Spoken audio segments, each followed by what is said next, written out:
سلام. آیا حیوانات هم مثل ما انسان‌ها احساس، ارتباط و زندگی اجتماعی دارند؟ ببینید دوستان، حیوانات با هم ارتباط برقرار می‌کنند. مثلا نهنگ‌ها صداهای پیچیده‌ای دارند.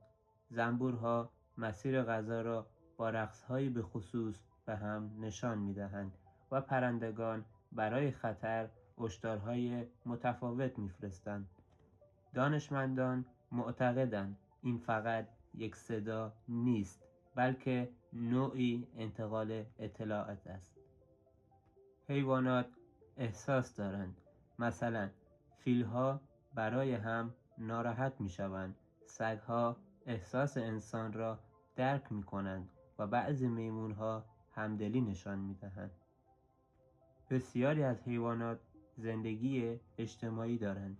گروه تشکیل می‌دهند، همکاری می‌کنند و حتی از یکدیگر محافظت می‌کنند. اما قرآن چه می‌گوید؟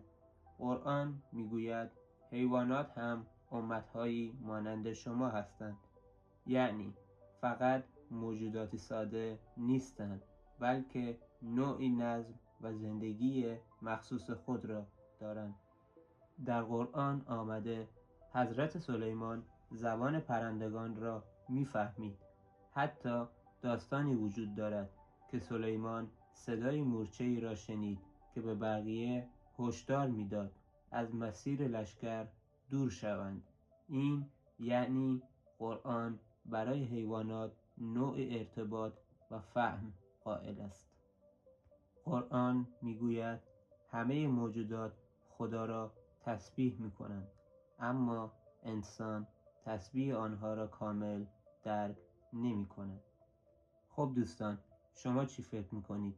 آیا حیوانات هم مانند ما انسان‌ها ارتباط، احساسات و زندگی به خصوص خود را دارند، یا شاید ما هنوز زبان واقعی طبیعت را کامل نفهمیده ایم؟ خوشحال میشم جواباتون رو کامنت کنید.